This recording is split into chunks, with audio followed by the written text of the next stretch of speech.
Boa noite vocês aí de casa, mais uma vez aqui o programa Acerto de Contas. Hoje está faltando o nosso nobre colega apresentador, Dr. Márcio.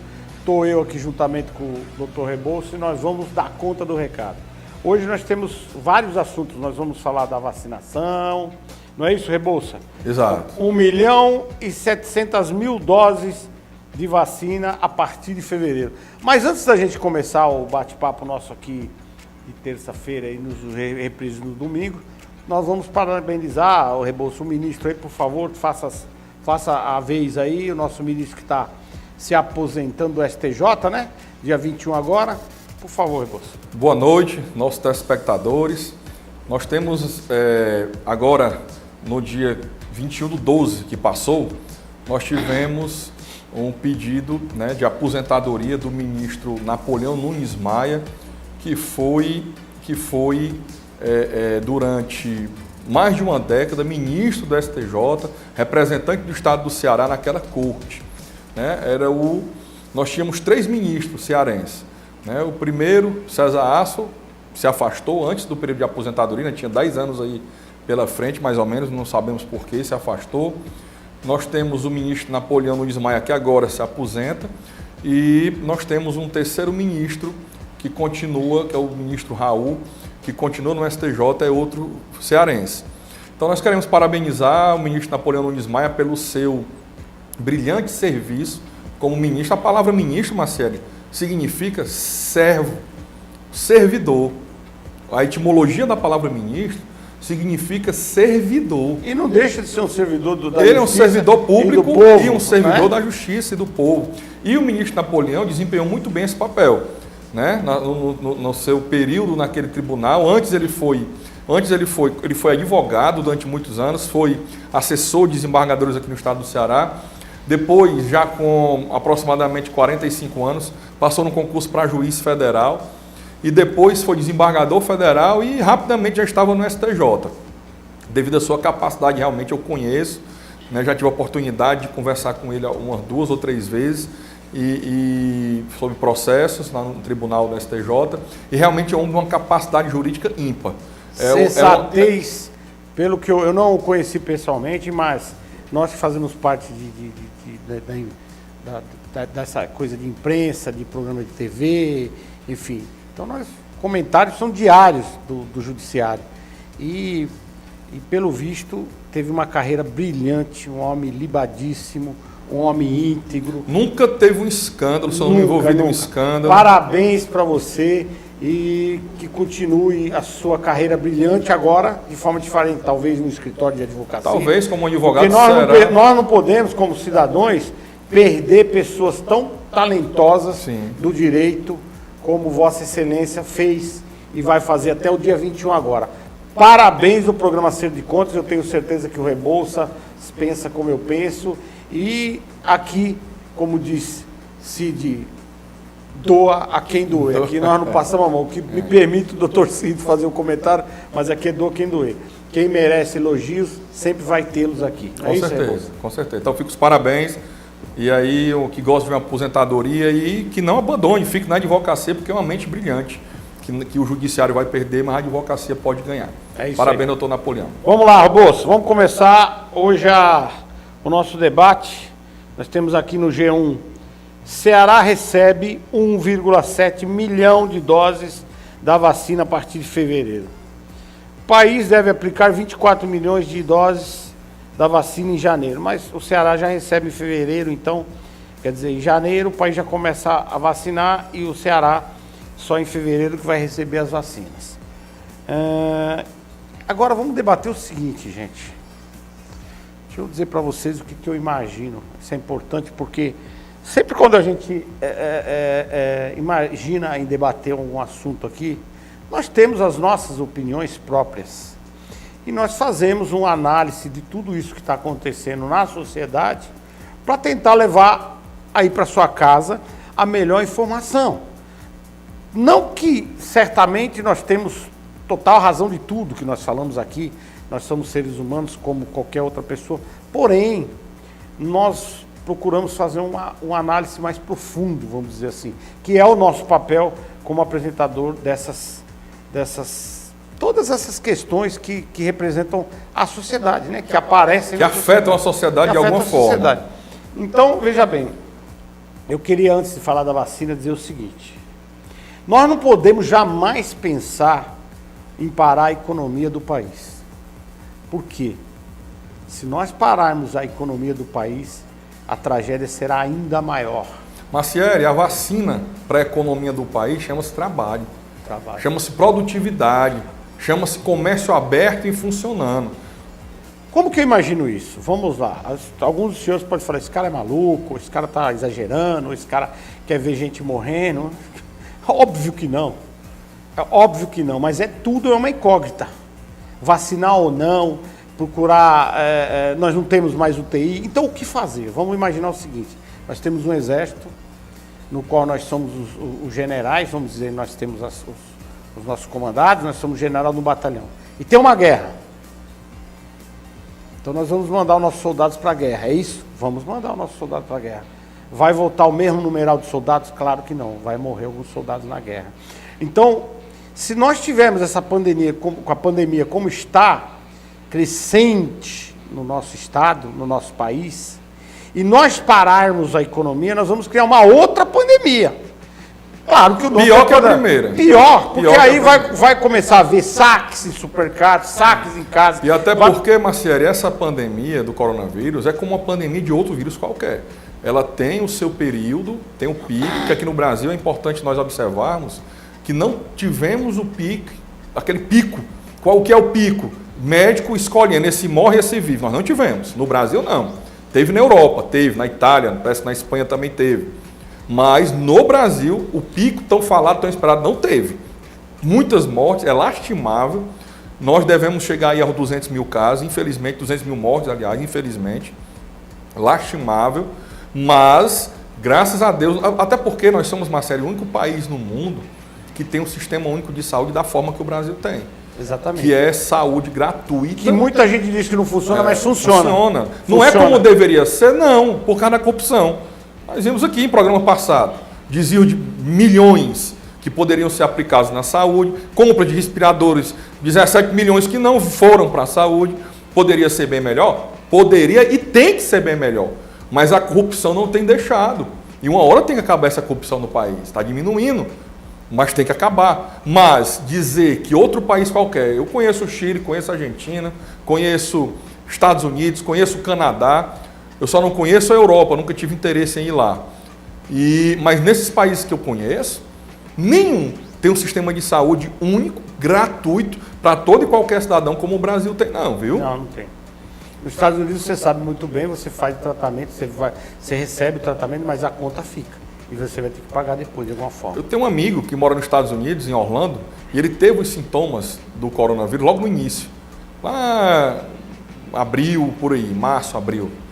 E ele foi ao hospital e disse, aí, cara, cadê? Se internou? Ele disse, não, quando me mostraram a conta que ia ser, eu voltei para casa e estou aqui me cuidando em casa. Para você ver, aqui não, aqui tem uma UPA, ou bem ou mal tem. Tem uma UPA, tem um frotão, tem um HGF, como tem os hospitais aí espalhados por todo o Brasil. O problema só é a corrupção. É a corrupção. O sistema de saúde do nosso país é excelente. O problema é a corrupção em torno dele. Aí voltando para o que nós estávamos dizendo. Então vamos imaginar, soldados vão para a guerra, soldados vão ter que batalhar, ir para a batalha, né? Guerrear, vamos dizer assim, e não vai voltar a mesma quantidade de soldados. Nós não podemos parar a economia por um só motivo. Se trata da sustentabilidade do ser humano, da pessoa, da família, da sociedade. Então nós não podemos criar um novo lockdown, uma nova pandemia em cima disso. Por quê? É óbvio que nós vamos criar um outro problema insustentável. Quando o governo vem em público e diz assim, eu não tenho mais condições de auxílio emergencial, não é porque ele não quer, é porque não tem. A conta não fecha. Não tem, imagine o seguinte, os senhores aí de casa, mas como não tem? O governo tem muito dinheiro, rouba. Não, peraí, o governo arrecada das empresas, do comércio, da indústria, né? Se não tem empresa, não tem comércio, não tem indústria, ele vai arrecadar de quem? Como é que ele vai fazer um sistema emergencial? Vai tirar o dinheiro da vai imprimir dinheiro, vai piorar, vai virar uma Venezuela. E não se pode fazer uma ação hipócrita, na minha opinião, aqui, como fez o governador de São Paulo há cerca de quase 2 semanas, que ele simplesmente fala em lockdown, fala em fechar tudo, ficou a confusão aí, foi parar nos tribunais, ele dizendo a proibição de venda de bebida alcoólica a partir de 8 horas, aí conseguiram até 10 horas, aí depois agora, também há cerca de 2 semanas, o STF, na verdade, derrubou de novo para 8 horas, que você não pode comprar nem para levar para casa, né? E aqui fica uma questão, por que eu falo hipocrisia? Porque a empresa dele fez um evento, está com alguns dias, onde se viu bebida alcoólica, né, até tarde. Eu, como cristão, como pastor, poderia dizer o seguinte, né? Quem não sabe, eu sou advogado, sou professor de direito penal, processo penal, ética jurídica, direito de família e consumidor, mas também sou pastor, presidente de um ministério.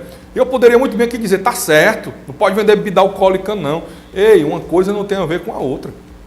Né? Para começar, se alguém falou que bebida é pecado, mentiu. Porque Jesus bebeu vinho. Então Jesus pecou? Não pecou. O pecado é se embriagar. Mas voltemos... Aliás, só para fazer um comentário, fazer uma pausa aqui. Sim. Jesus tinha um bom gosto, porque vinho é o néctar dos deuses. Ele fabricou o melhor vinho, né? Agora, o pecado é se embriagar. Se você se embriagar é pecado. Mas vamos voltar para a economia. Então, por que a hipocrisia? Porque quer dizer que o coronavírus é um vírus boêmio, é um vírus da noite, ele só pega em bêbado, né? Porque o que tem a ver fechar o comércio? O cara não pode beber e dirigir, aqui juridicamente falando, né? Já não falando mais na questão se é pecado ou não é. O que o cara não pode fazer é beber e dirigir. Mas o que eu acho mais o cara não pode fazer é beber e praticar o que é contrário à lei. Mas, agora moço, o bar... Só pegar um gancho, vamos lá. Pode beber até que horas? Lá agora, com a última decisão, ficou até 8 horas. Agora, qual é a diferença do cara beber das 4 da tarde até as 8 da noite?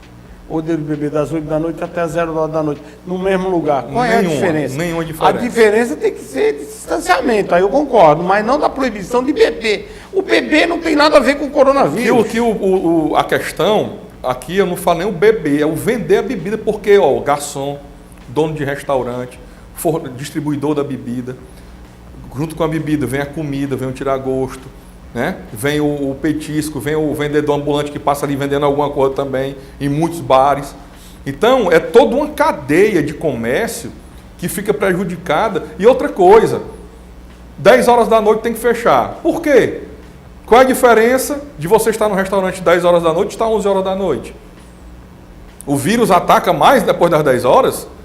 Qual é o embasamento científico? Ora, se nós, Maciel, não entramos aqui em questões científicas porque nós não somos médicos, nós damos a notícia, juridicamente eu tenho toda a autoridade para falar juridicamente, mas nós não entramos aqui no embate científico, nós damos notícia, de acordo com o que foi falado por médicos, por cientistas. E o que é que um governador de estado vai embasar em quê? Que tem que fechar às 10 horas da noite. Baseado em quê? Baseado em quê? Que loucura é essa? Eles misturam, me parece um excesso de que... Isso sabe o que me parece, vocês aí de casa? Um excesso de querer mostrar poder desnecessário. Quer dizer, eu fico... às vezes eu paro assim, eu fico analisando. Eu sempre falo, você sabe o seguinte, vou dizer uma coisa para vocês aqui que é muito importante. Tecnologicamente, se vocês pegarem um século atrás para os dias de hoje, nós avançamos uma coisa absurdamente... Em tecnologia. Em tecnologia. Sim. Uma coisa, eu me lembro quando eu era criança, eu assistia aquele desenho do Five, aquele Os Jetsons. Jetsons, isso. Tinha aquela cadeira, né, aquela esteira rolante, o cadeira. Daqui a pouquinho... A ligação de vídeo que hoje é comum. Daqui a pouquinho nós estamos chegando nisso aí. Então, tecnologicamente, nós avançamos muito. Já existe isso nos grandes aeroportos, a esteira rolante. Claro. Agora, intelectualmente... Parece que regride, o ser humano regrediu na mesma proporção. É impressionante. Porque me parece que não pensa. Eu acho que é uma coisa tão absurda, são umas imposições, eu acho que só para demonstrar o poder, quer dizer, só para demonstrar que eu faço, eu mando, eu posso. Aí fica o Dória brigando com o Bolsonaro. Aí o Bolsonaro vem e não vai vacinar se a Anvisa não autorizar. Aí o Dória, vou vacinar porque o Estado é meu. É uma troca de poderes. Aí tem que entrar o STF, que é o Lewandowski, na minha opinião, ele agiu muito bem. Ó, vou dar 72 horas para vocês resolver essa briguinha aí, entendeu? Porque senão eu vou tomar a decisão. Quer dizer, muita gente diz assim, não podia ter feito, mas tem que ter, porque assim, parece um banco. Sabe o que me parece? Uma discussão não é de boteco, não. De boteco ainda é legal você sentar ali e até discutir com umas cachaças na cabeça que você não bebe. Mas assim, me parece uma discussão de hospício, cara. Sabe que esse cara dentro do hospício? Mas aí é que tá. O problema é esse. Na minha opinião, já a decisão do Lewandowski não foi correta. Por quê? Porque ele retira a autoridade da autoridade sanitária do Brasil, que é a Anvisa. E aí dizer que você pode comprar um estado ou um município qualquer agora, pode comprar medicamento direto de outro país, da China, ou da Inglaterra, ou dos Estados Unidos, se tiver autorização dele ir lá. Mas peraí, a vida do brasileiro, isso aqui nós temos que dar a César o que é de César. A Anvisa teve pouquíssimos erros na história da medicina desse país. A Anvisa tem, de forma técnica, resguardado a saúde dos brasileiros que usam medicamentos. Então não posso retirar a autoridade da Agência Nacional de Vigilância Sanitária, que cuida para liberar um medicamento ou não, e dizer, não, pois se outro país adotar, vai lá para o Vietnã, meu amigo. Se o Vietnã aprovar uma vacina, aí vamos comprar no Vietnã uma vacina? Se a China, que é um regime comunista, que não tem transparência, isso é inegável, não tem transparência.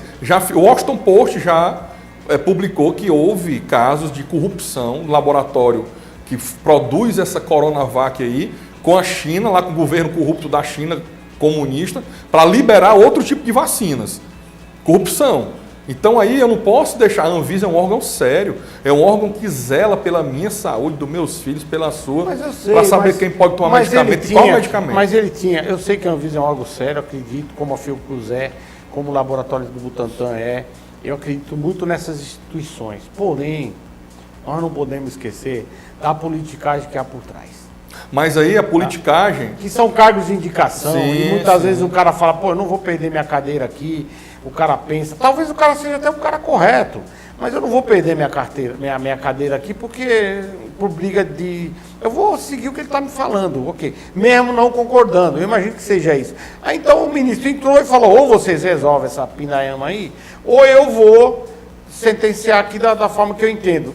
Talvez não seja o mais correto, mas talvez seja o que eu diria o mais prático, porque nós vivemos num país que eu não consigo entender. Desculpa, eu sou fã do presidente Bolsonaro, eu admiro o combate à corrupção que ele faz, mas em muitos momentos ele não pode ir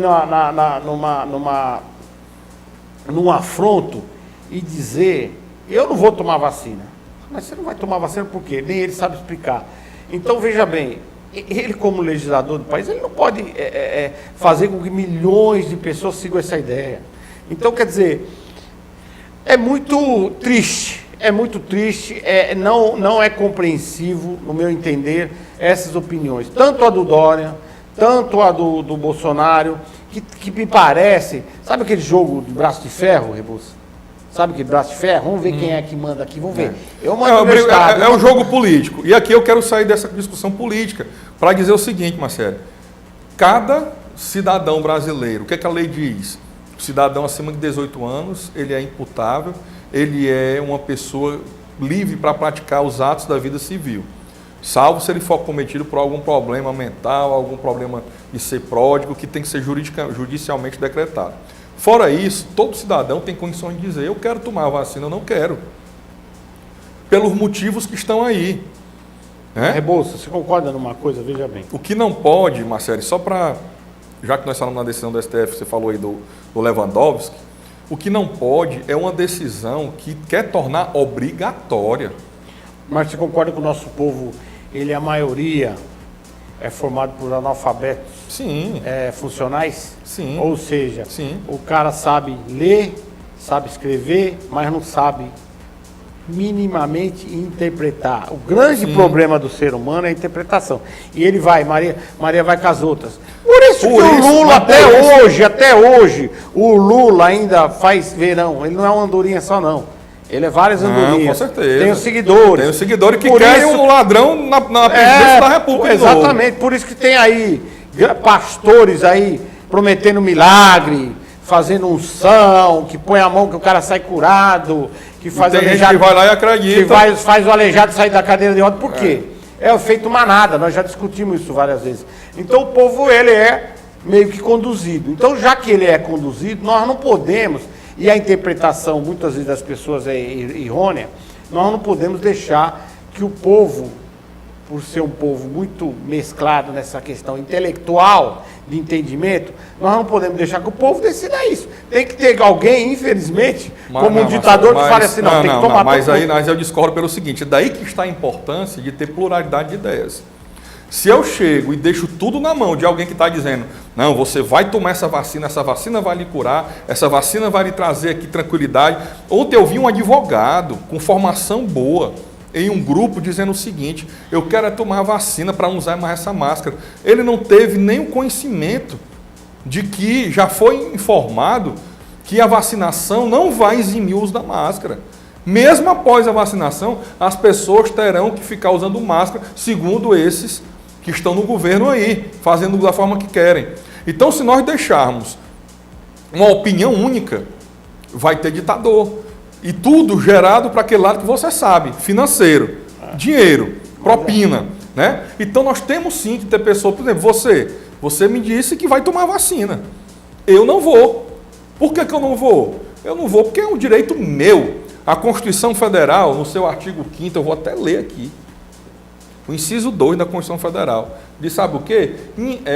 Ninguém será obrigado a fazer ou deixar de fazer alguma coisa, senão em virtude de lei.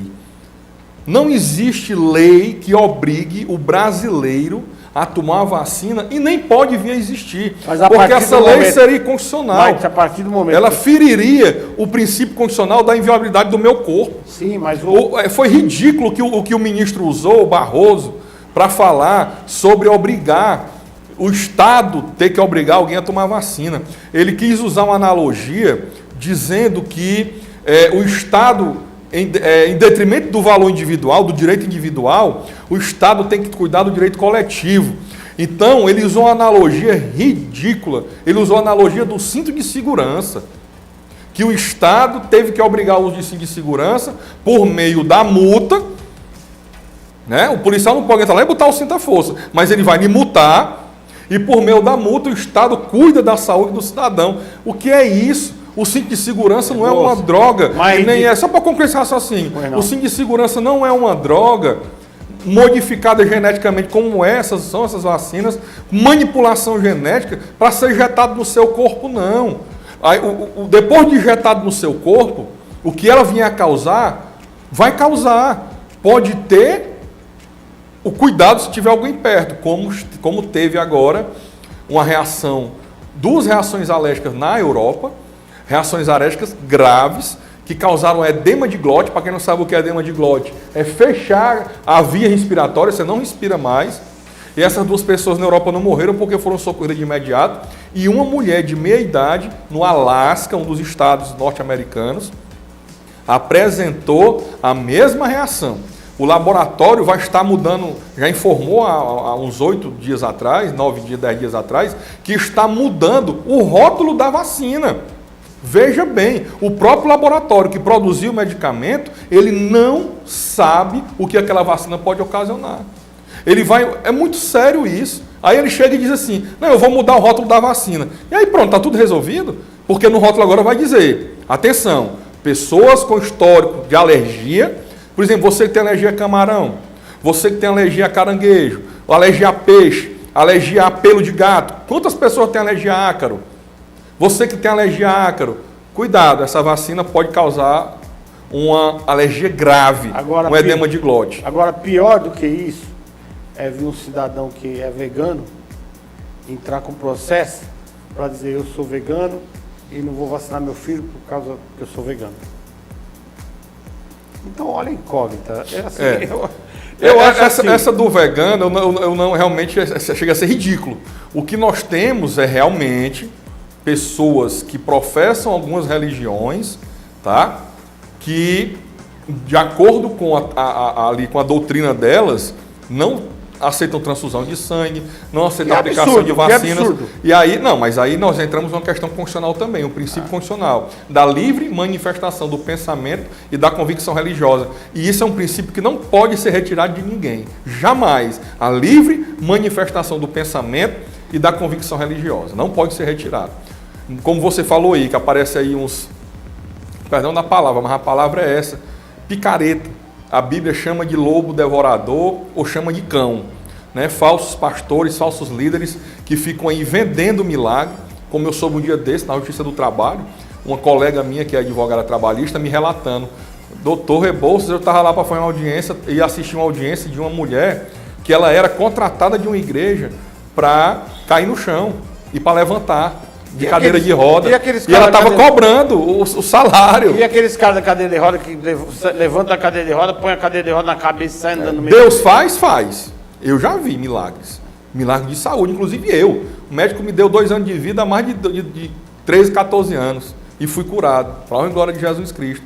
Mas existe muita pilantragem e existe muita enganação. Né? Então, mas mesmo assim, as pessoas que vão ali e se sentem bem e não estão ali porque querem, de livre e espontânea vontade, o direito constitucional, a livre manifestação do pensamento e da convicção religiosa tem que ser respeitado. Bom, vamos encerrando agora o primeiro bloco. Só para informação dos senhores, a vacina que vai chegar aqui no estado do Ceará, ela vem do Reino Unido. E vamos vacinar, gente.